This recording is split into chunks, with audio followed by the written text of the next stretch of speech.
Maranata. Amém. Amém. Assim, a gente se encontra no céu. Tá tudo lascado. Valeu! Tá quase isso Estou mesmo. pulando aqui pela janela. Valeu!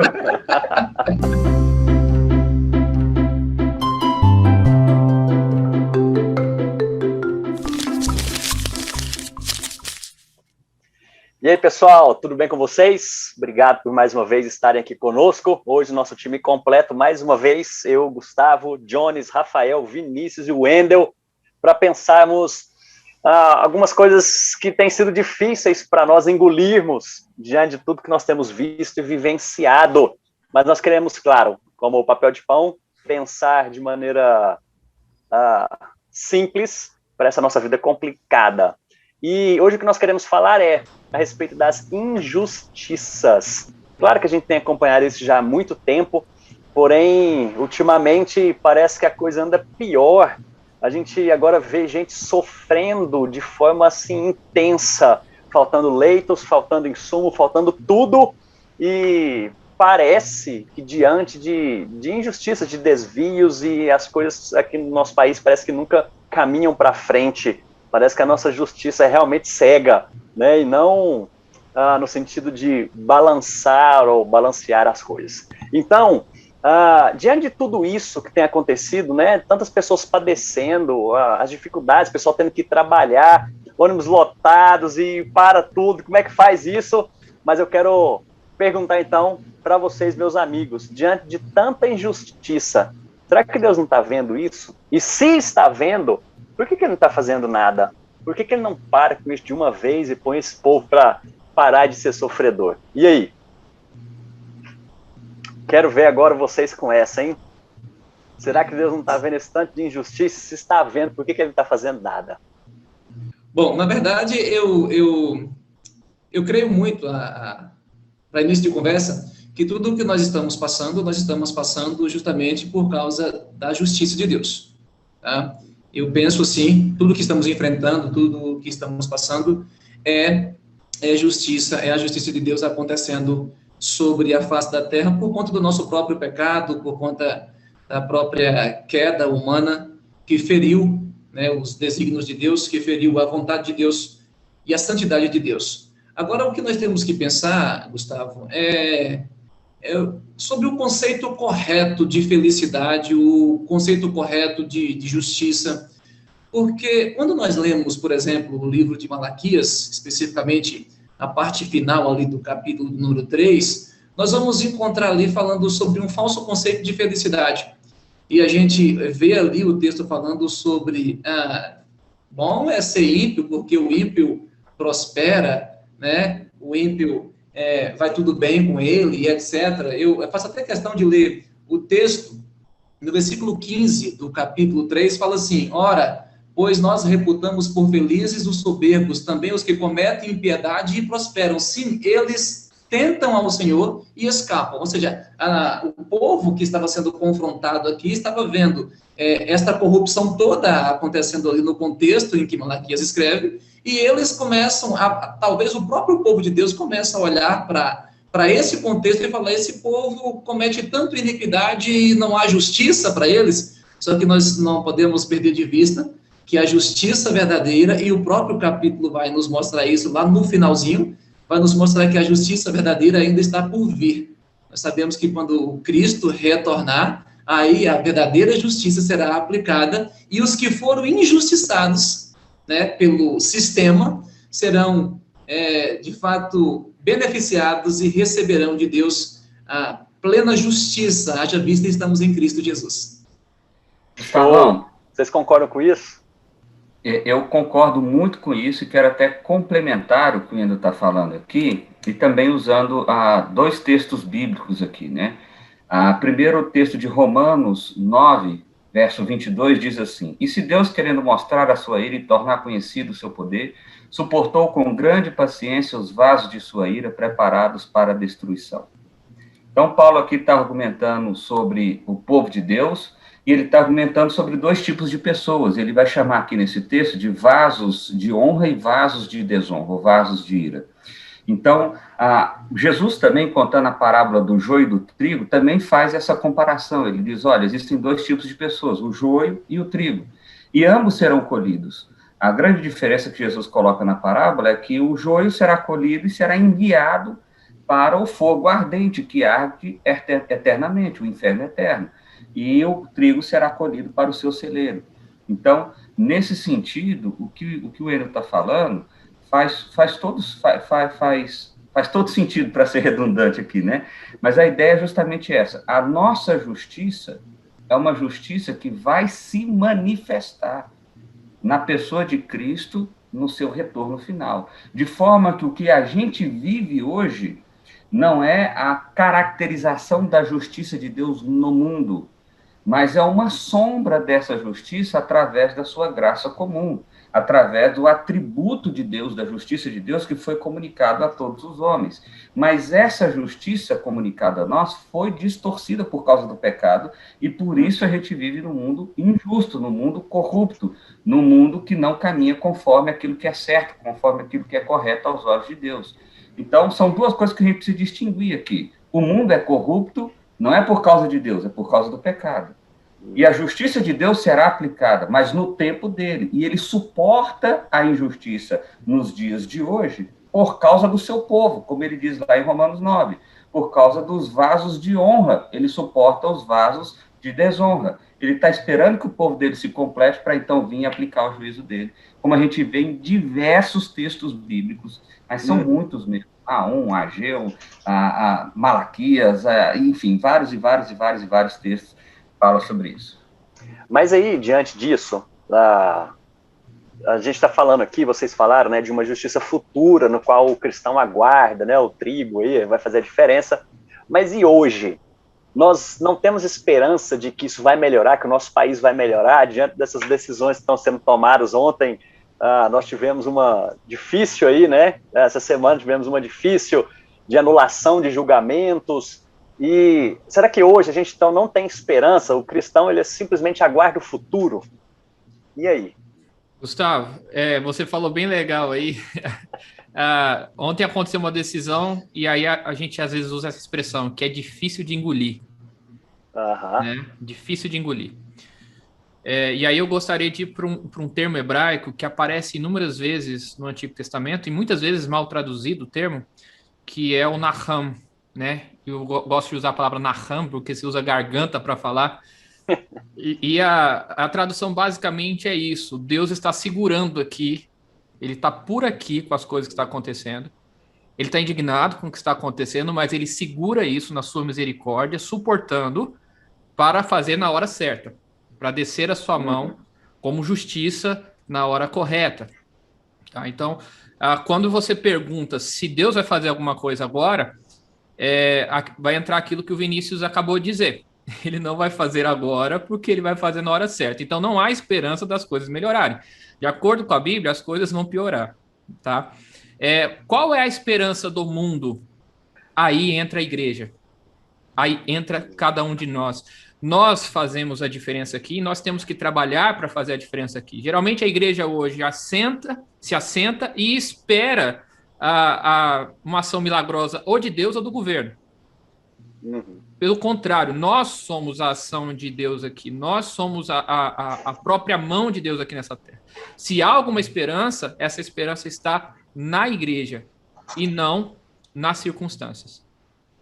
Show. Será que você se falando isso aí, será que às vezes a gente não fica como aquele povo na época de Jesus, esperando um Jesus político que vai nos libertar de toda essa opressão que está acontecendo aí? Só para você falando na questão de Jesus político, o que ele diz quando as pessoas esperam esse Jesus político? Senhor, é agora que o Senhor vai restaurar o reino de Israel?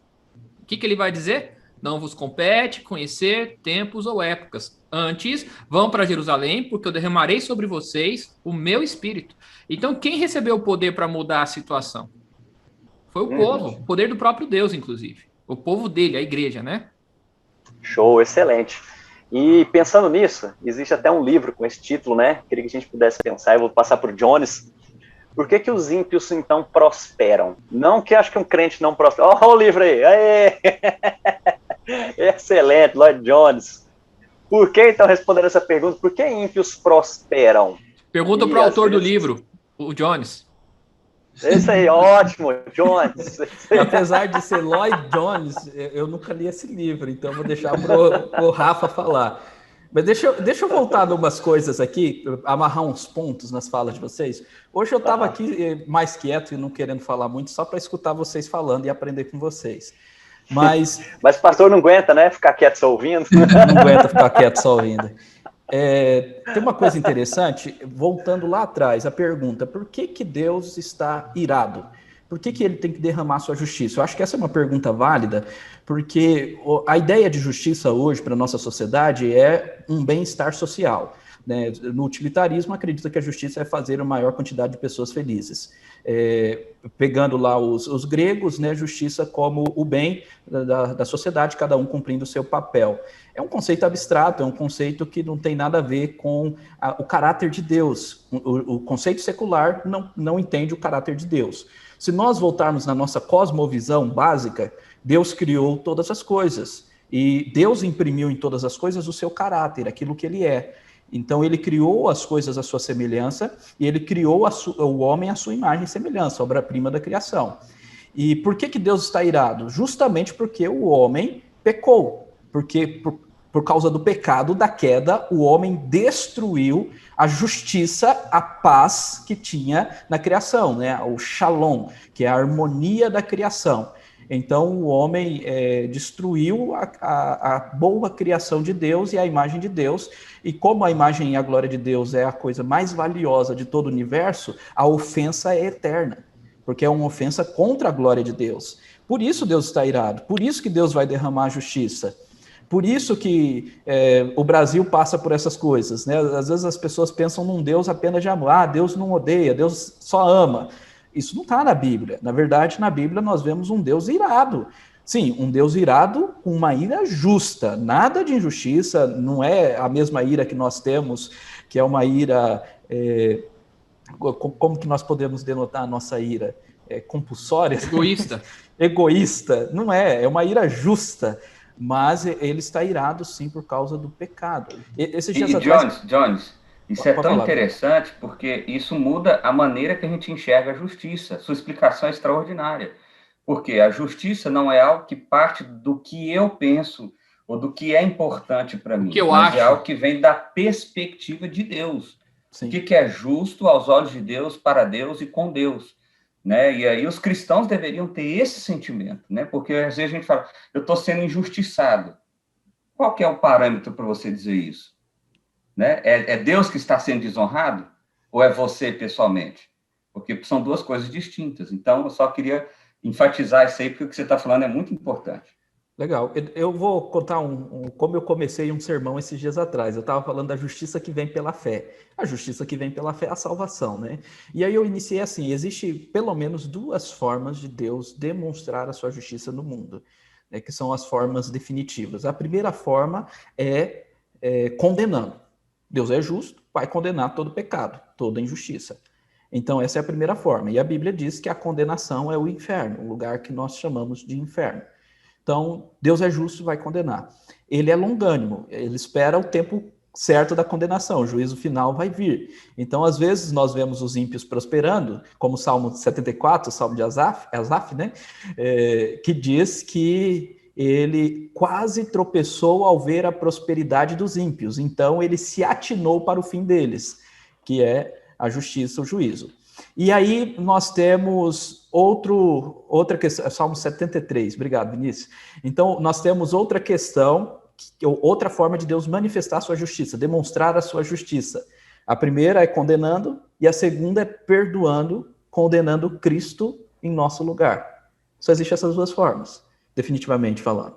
Então, ou você vai ser condenado, ou Cristo foi condenado em seu lugar, e você recebe pela fé. E aí você é sal e luz. Sal e luz para manifestar a justiça de Deus no mundo. Quando o Gustavo pergunta se as coisas vão melhorar, para você que é cristão, que está nos ouvindo, você que entendeu o que é se adentrar na presença de Deus, que é Cristo Jesus, as coisas já melhoraram para você. Você já está salvo. Você já tem Cristo. O que você está fazendo agora aqui é cumprindo a missão, tentando melhorar a vida de outros. Estamos só aguardando os anjos cantando, né? Exatamente. E por isso que a pergunta é, as coisas vão melhorar? Para você que é cristão, já melhorou. Agora, para quem não é cristão, como diz Joel, que eu estou estudando aqui com a igreja, esperem o grande e terrível dia do Senhor. Isso é importante a gente sempre lembrar e frisar, né? Porque foi muito legal que o Jones colocou desde o começo a respeito da criação, como nós enxergamos todas as coisas, qual que é o nosso parâmetro, né? O Vinícius estava falando, qual que é o nosso parâmetro para crer e pensar a respeito, não só do que o Wendel falou no começo, de felicidade, de justiça, e muitas vezes nós nos perdemos, o cristão se perde nesses conceitos que vêm da própria cultura, que vêm do próprio redor, e fala, olha, para você estar bem, pleno, encontrar esse caminho de justiça, felicidade, de completude, eu preciso de bens, eu preciso ter mais, eu preciso ser mais, eu preciso ter essas coisas que estão sendo oferecidas, quando Jesus nos chama, talvez, o contrário dessas coisas, né?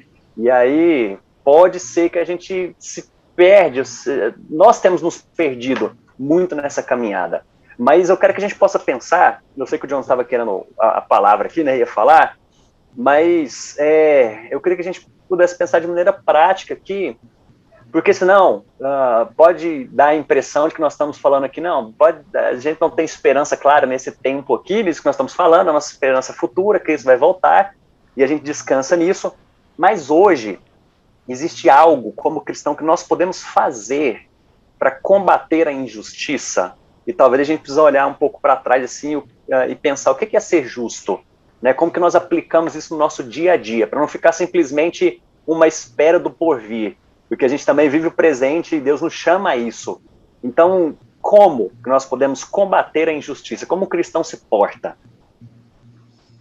Eu penso que a fala de Rafael, a fala inicial, contempla esta pergunta feita.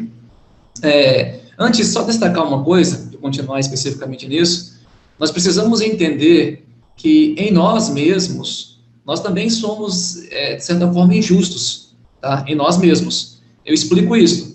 No Salmo 125, é interessante a gente observar o versículo 3, porque no versículo 3 diz que se a injustiça prevalecer, nós também somos capazes de lançar mão à iniquidade. Ou seja, se nós nos preservamos dentro deste pensamento, desse senso, desse desejo de justiça, é justamente porque a graça de Deus nos conserva, e não porque existe em nós mesmos uma justiça própria. É pura graça de Deus sobre as nossas vidas. E em resposta a esta graça de Deus, o que temos que fazer? Viver de modo digno do Evangelho. É isso que temos que fazer, que foi, penso eu, a resposta de Rafael. Viver de modo digno do Evangelho. Os evangelhos falam sobre isso, Apocalipse, capítulo 1, nos fala sobre isso, que nós somos o quê? Nós somos o candeeiro do mundo, as luzes que não se apagam, tá? Ou seja, e é assim que a gente tem que continuar vivendo, sendo luz neste mundo contaminado pelas trevas que querem ofuscar a nossa visão. Excelente. É fantástico isso, né, Wendel? Que quebra o orgulho, né? A gente também não pode se achar melhor do que ninguém. O Evangelho nos humilha. Não há um justo sequer. Mas nós fomos chamados pelo verdadeiro e único justo Jesus Cristo, que nos salva e nos faz a sua semelhança. Fantástico. O Rafa não falou sobre o livro. Eu queria ouvir um pouquinho sobre o livro do Xará. A gente já falou bastante. Legal. Ele faz uma exposição do Salmo 73. Vale a pena ler. É uma exposição do Salmo. Eu acho que vale a pena o pessoal conhecer. Lloyd Jones é muito bom, né? Claro, tem o seu estilo dentro do seu contexto, mas são sermões dele no Salmo 73, que, aliás, talvez seja o melhor ou talvez o mais sucinto tratado em relação a esse assunto que a gente está tratando aqui, que a gente está falando aqui. Falando sobre as questões práticas, eu gostaria de dizer aí, Gustavo, que, na verdade, nós já fizemos algo prático. Nós já melhoramos o mundo, principalmente com o sistema judiciário e a forma de pensar, por exemplo, do mundo ocidental hoje. tudo isso advém do pensamento cristão, da forma cristã de tratar o mal, de observar o mal, né? Nós entendemos, por exemplo, que o Estado ele precisa se equilibrar com a justiça provinda de uma interpretação e de um conhecimento da ética bíblica, né? Então você acaba tendo controle do Estado a partir do próprio crescimento da igreja e do desenvolvimento da igreja. Isso acontece em muitos países protestantes e, na verdade, isso que vai criar o tal do império das leis, né? Nenhum homem pode se colocar acima do outro homem, porque, na verdade, nenhum homem tem o poder de fazer isso, porque tem um Deus acima de todas as coisas, e nós temos que nos submeter a esse Deus. A questão é que hoje você perdeu o padrão e o princípio de justiça, que é a própria palavra de Deus. E aí você coloca o poder no povo e nos representantes do povo, que seria o Senado, o Congresso e todo esse maquinário judiciário. E aí você começa a mudar as leis. Você não tem mais império de leis, mas impérios de poderosos, né? Então, eu estou falando de um modo muito macro, né? E é difícil resumir isso aqui em pouco tempo, mas o que eu quero dizer é que nós já mudamos o mundo ocidental. Se nós hoje temos um conforto e um mínimo de justiça, é porque o cristianismo mudou o mundo que nós vivemos. Tá? Porque nós temos condições de subverter o mal, ou melhor dizendo, de dominar o mal pela verdade. Eu queria só falar um trechinho de uma música, vale a pena ouvir essa música, tá? Chama Cartão Postal, da Lorena Chaves. Escutem, que vai falar basicamente sobre isso, que ele diz o seguinte: e quem tem o dom de subverter o mal com a verdade, sabe tão bem que não pode confiar na própria vontade, pois a paz que eu carrego é uma carta que não fala nada de mim. Então, assim, eu tenho o dom da verdade. E eu sei que a verdade é: eu não sou a pessoa mais importante desse mundo, mas o meu Deus e o meu próximo. E é isso que é o padrão, é isso que faz desenvolver o mundo ocidental e o que a gente vive hoje.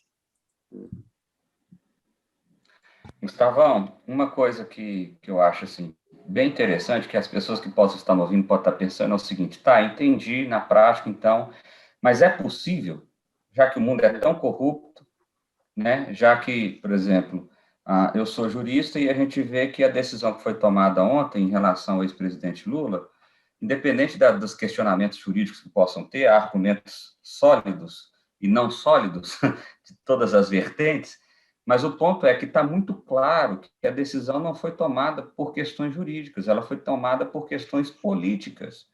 E aí você vê nisso aí a distorção da função, ou seja, isso é o uso corrupto da função. Então, a pergunta é: como que eu vou fazer para viver essa justiça? E aí eu quero trazer um exemplo aqui de talvez um ser humano que viveu numa era ainda pior do que a nossa, que foi Noé. Lá em Gênesis capítulo 6, verso 8, diz assim: a Noé, porém, o Senhor mostrou benevolência. Esta é a história da família de Noé. Noé era um homem justo, íntegro, entre o povo da sua época, e ele andava com Deus. Noé gerou 3 filhos, Sem, Cã e Jafé. Ora, a terra estava corrompida aos olhos de Deus e cheia de violência, ao ver como a terra se corrompera, pois toda a humanidade havia corrompido a sua conduta. Então, a pergunta é possível ser justo? É possível ser íntegro? E aí, por consequência, que o texto mostra que a justiça e a integridade significava andar com Deus? Então, é uma espécie de mais dá igual. Então, o que é justiça e integridade? É igual a andar com Deus.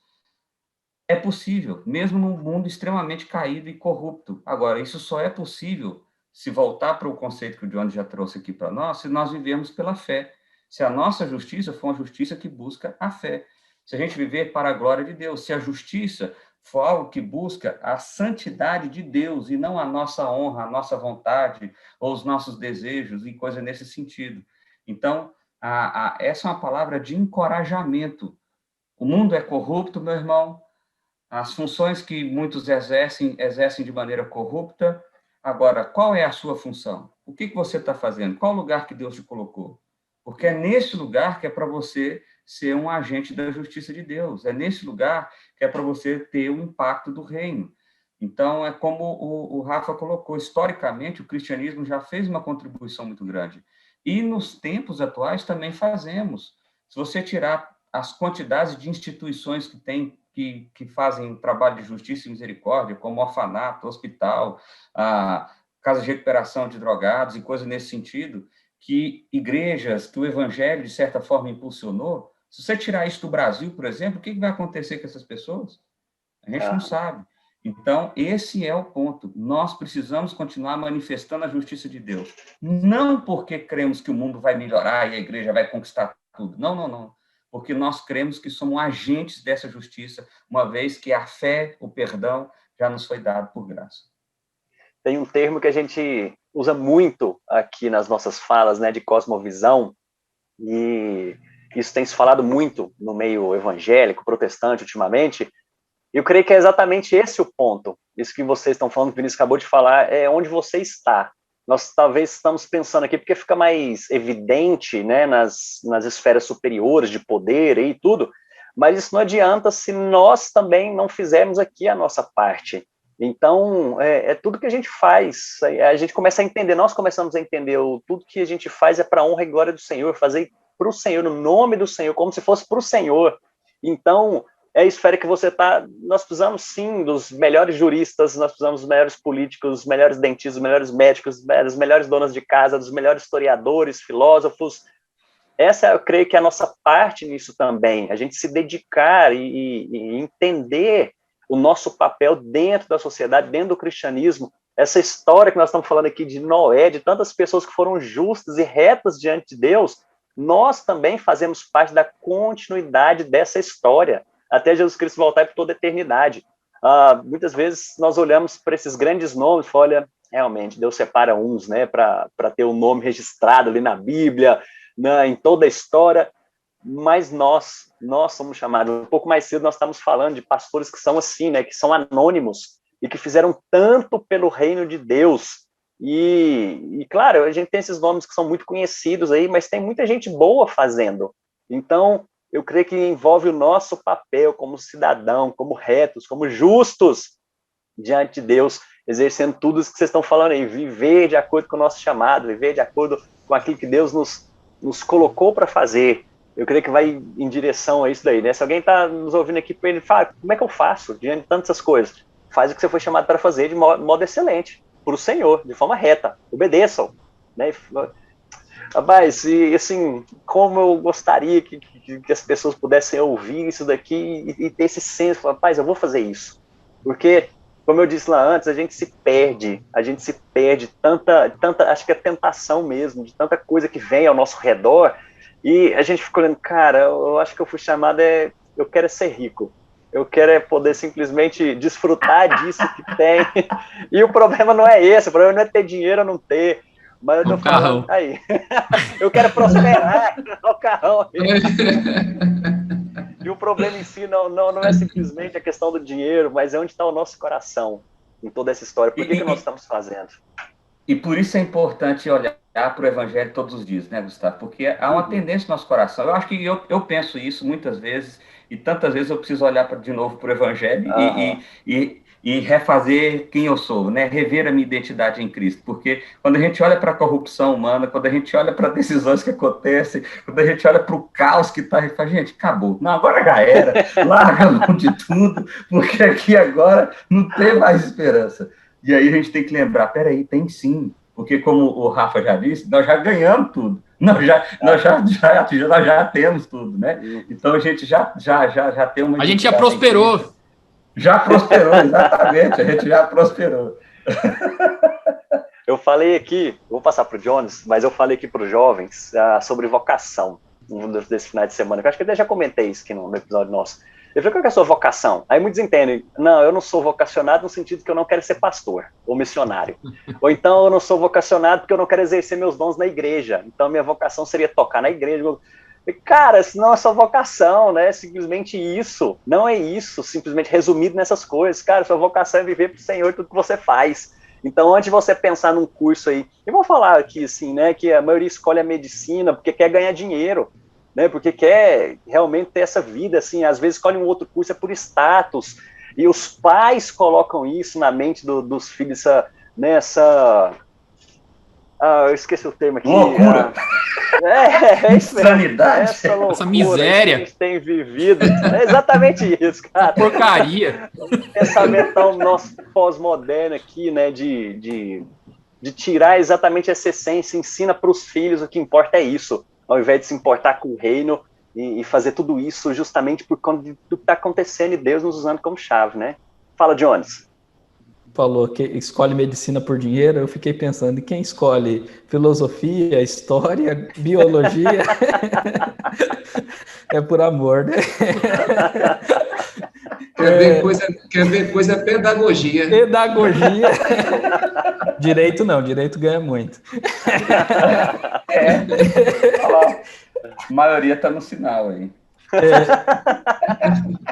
Eu queria retomar uma questão aqui, porque quando a gente fala que vai piorar, as pessoas pensam, nossa, mas eles são muito pessimistas, né? A gente tem que ser otimista com relação ao mundo. Olha, a visão de mundo cristã reformada, que a gente está falando, cosmovisão é visão de mundo, né? A visão de mundo cristã que nós cremos, ela é uma visão que ela não é nem otimista ao extremo, nem pessimista ao extremo com respeito a este mundo. Porque o otimista ao extremo acha que tudo vai melhorar. E está alheio, está alienado, porque olha para o mundo, não está melhorando, está piorando as guerras, as pandemias, a corrupção, né? Eu fico pensando, o Brasil tem que entender que está sofrendo justiça de Deus, a crise financeira, tudo é justiça, porque há país incorrupto igual o nosso, e nós somos corruptos demais, qualquer oportunidade a gente quer passar a perna em alguém. Então é o jeitinho brasileiro, a corrupção está no sangue, né? E quem que não entra na rotatória sem dar seta? Os goianos aí. Então, é o jeitinho brasileiro, né? A gente é corrupto ao extremo. Então, assim, o mundo, Jesus disse que iria piorar, mas nós temos um otimismo em Cristo, a esperança de que, sim, a igreja pode frear o mal, porque é sal, então preserva este mundo, a igreja pode influenciar positivamente, mas vai ter um momento que o fim se aproxima, que as coisas vão piorar. Então, nós não somos nem pessimistas, nem otimistas ao extremo. Nós cremos em Cristo e temos esperança apenas na fé dele. E, nesse interim, somos reconciliadores do mundo, embaixadores da reconciliação. Eu gosto muito de uma frase da MPC, vou encerrar nessa frase da MPC. Tudo muda quando você muda. O Platão, ele falava uma coisa semelhante. Tente mover o mundo, o primeiro passo é mover a si mesmo. A MPC tem uma coisa diferente. Tudo muda quando você muda. Quando você crê em Cristo e muda, tudo muda. A sua maneira de ver o mundo muda. Não está dizendo que você vai mudar tudo, mas até a forma de você enxergar o mundo vai mudar. E a forma de você se comportar no mundo também vai mudar, de ser sal e luz. Show. Excelente. A gente podia partir para aquela nosso momento aqui final, dando alguns direcionamentos, aí, uma palavra final para aqueles que estão nos acompanhando aí. Mandem ver. Se o Vinícius me permitir, eu queria usar o exemplo aí de Noé. Faça como Noé. Faça o melhor, se dedique, como o Gustavo falou, onde Deus te colocou, seja justo, seja íntegro, busque sempre mudar o mundo, tá? Essa é a justiça de Deus aplicada na sua vida. Mas sempre espere o Naham de Deus, que a continuação do texto que o Vinícius colocou e Deus se arrependeu de ter feito o homem. Qual é a consequência disso? O dilúvio. Então, sempre lembre-se disso. Faça como Noé e espere como Noé, porque o dia terrível do Senhor está chegando.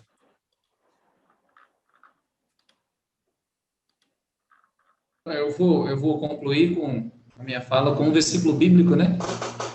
Quer comais, quer bebais, quer façais qualquer coisa, fazer tudo para a glória de Deus. Se a gente viver assim, fazendo tudo para a glória de Deus, como foi colocado o tempo inteiro aqui, as pessoas vão enxergar a justiça em nós.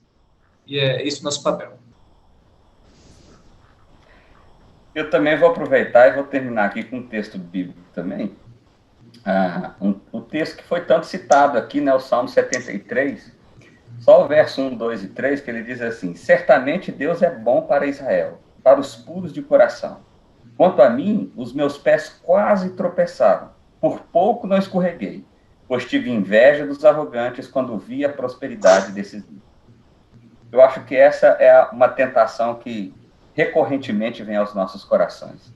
Então, olhe para o Evangelho, reafirme a sua identidade em Cristo através do Evangelho, para que você não caia na tentação do salmista aqui, né? E ele diz quase, porque lá no fim do salmo você vai ver que ele recobra a consciência e ele então se vê novamente em Deus e ele até termina esse salmo, acho que é interessante ler, ó, mas para mim, bom é estar perto de Deus.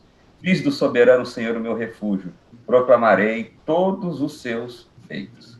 Então acho que é isso que a gente tem que fazer, relembrar dessa realidade para fugir, tirar o nosso coração da tentação.